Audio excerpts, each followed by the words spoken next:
Throughout my school-aged years, my mom observed and even teased me a bit about my approach to about any project that I had to do for school. I'd often spend most of my time working on the visual piece for the project, like the diorama or the poster, leaving the actual content of the project till the very end. As you can imagine, this made for some very late nights and some very fast typing. It was my creative process, and I'm happy to report at 33 years of age, not much has changed, including writing today's eulogy. As I pored over several versions of what I would like to say here today, none of which seemed to instill the inspiration I was seeking to provide, I decided to distract myself and put together the slideshow of my mom and the hundreds of photos that would be looping through during last night's visitation and today's reception later on today. And in its familiar form, it truly was the creative piece that inspired today's eulogy, and tying into the theme that she wanted to celebrate today, which is that she leaves a little sparkle wherever she goes. Mom's smile is one that could light up a room. It was through her smile that her greatest asset, her unbelievable optimism and her incredible love, would shine through. The picture selected for her Caring Bridge website was a candid photo taken on her birthday a couple of years ago. My husband remarks every time he sees this photo that it's his favorite photo of her, mine too. Throughout her life, she's had many of these moments, and they truly are the best. Even when facing a cancer diagnosis, and even when the prognosis was looking very grim, or the estimated lifespan was dwindling in front of us, she would say something like, "Somebody has to be the exception, right?" with a big smile on her face, and she meant it. Even as the reality of her passing was drawing near, she would say things like, "Rumor has it, heaven's a really great place." Again, with that big smile. Her smile was contagious. It invited people into her life, and it invited her into the lives of so many others. It was a gift that she had, which allowed others around her to trust her, to be a friend, to be a supporter, and to be a cheerleader throughout their lives. What has been most remarkable as we have entered into this cancer journey is the sheer number of people that Mom has impacted. As we were sitting in the hospital just before being moved to hospice, and there were hundreds of comments to Mom's last Facebook post delivering the news that she would be moving to hospice, I sat next to Mom's bedside and read comment after comment after comment. Some comments were from people I knew, a lot I didn't. I enjoyed asking Mom who this person was and learning how she was connected to them. Some were from high school, some were from college, some were from our lives in California. Some were right here in Wyoming, and some were from a wonderful group of friends from across the nation who are all fellow passionate volunteers for distinguished young women. With each person who commented, Mom would share a little bit about them, and I was amazed by the types of real, genuine relationships Mom had developed with so many people.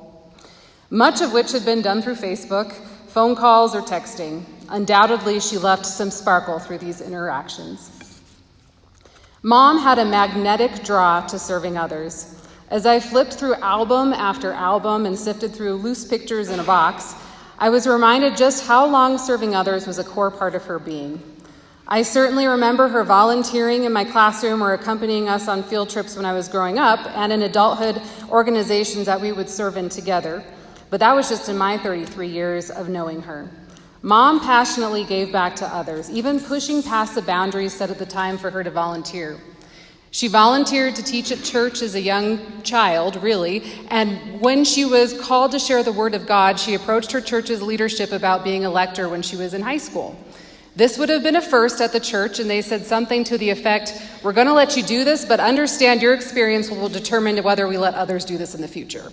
In other words, don't mess up. She did great, by the way. What may be the best example of her selfless service was that upon moving to Laramie and getting settled, she approached the America's Junior Miss program about volunteering. The organization was ecstatic and said that where they truly could use the help was hosting a local program right here in Albany County. While she was originally thinking about something more along the lines of being a day of helper for one of the local or state programs across the state, she said, "Well, if this is where they need help, I am happy to do it." And she, with the help of her daughter that she may have volunteered to, they took on this program and ran this program for a couple of years. in Albany County. Then, when the state programs chair was unable to host the program that year, Nationals asked Mom if she might take it on for that year. By this point, she was hooked and agreed to host the program that had since been renamed to Distinguished Young Women and has been the permanent chair since 2012. Distinguished Young Women became Mom's greatest community service passion, and she greatly looked forward to continuing to grow the program into one of the larger programs in the country. As one of the state representatives said, if you came in contact with Maryalice and you were a young woman in the state nearing high school age, Maryalice made sure that you knew about the program. It was a program that had tremendous influence on Mom's life when she participated back in 1975 in Michigan, and she wanted every single young woman in the state to have access to this incredible program that awarded cash scholarships for college-bound women in their senior year of high school. Mom absolutely loved this program and the many young women who had gone through this program. Mom found so much joy keeping in touch with and celebrating every accomplishment with her DYW state representatives and past participants as they moved on to college, their professional careers, and even starting their own families. Whether it is through those who have participated in the state program or her many friends across the country, Mom has left quite a bit of sparkle through her passion for DYW. If there's anything more evident while going through pictures, it was that my mom always wanted to be a mom. It was truly a part of her identity she loved the most, and she was very willing to sacrifice her own sense of self for her children and for her grandchildren. I remember an article a friend had shared on Facebook with a theme of moms needing to take time for themselves and prioritize the things that are at the core of their own identities. I will admit, the sentiment of the article was one that resonated with me personally, and I made some comment to that effect. My mom proceeded to also comment, and it was clear that she felt quite the opposite. To her, being a mom was the best part of her identity. When her daughter wanted to dance, she became a dance mom. When her son wanted to play soccer, she became a soccer mom. And not only did she embrace being a dance or a soccer mom, but she was also the mom that wore those really large buttons with our pictures on them and very, very loudly and very proudly cheered us on from the sidelines. Then when her daughter became a mom herself, and that first night home from the hospital was a tough one, and her daughter called to ask, I actually begged her to come over and told her not to even bother drying her hair. I needed her right now. She became a proud mom of a very sleep-deprived daughter and a great grandma. She was a daughter, she was a sister, she was a wife, she was a nurse, she was a devoted community member, but at the heart of it all, she was a mom. I was a dancer, and I remember being about 9 years old competing in a national competition, one that had a preliminaries component where everyone competed, and then the finals component where only the top 10 would compete for the placements in the competition. In my previous 3 years of competing at this national competition, however, I had yet to make the cut to compete in the finals. That summer, I actually made the cut and would go on to the finals portion of the competition. I was ecstatic. I ran off stage to get ready for that next phase of competition, my mom meeting me out in the lobby, and she was crying, like bawling.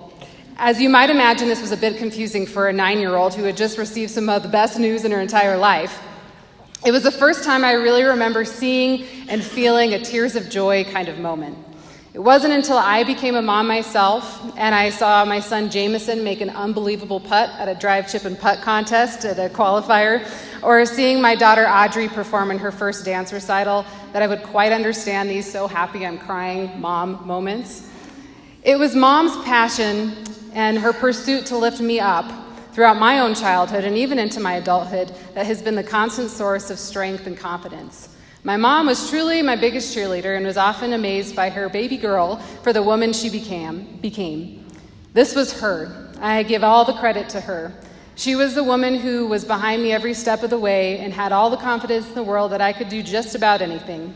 She was a mom who placed me in activities that would allow me to get out of my shy shell and actually enjoy public speaking, which I guess was helpful for today's honor that I get to be here today. In so many ways, being a mom was her greatest way that she left sparkle in this world. I heard recently that a funeral and a birth of a child are a tuning fork for life. We reflect on what we hold most important and whether the time we spend with what precious hours we have on any given day align with what we hold most important. If they don't, we must commit to make changes and actually make those changes. There are certainly things Mom wanted to do that she never got to, but she didn't dwell on those moments for long. She focused on how she could be the light in others' lives and did so until the very end. She leaves this world having had a tremendous impact on so many. We should all be lucky to leave the world this way. As we continue to celebrate my mom, Maryalice, I challenge you to find little ways to leave your own sparkle.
you.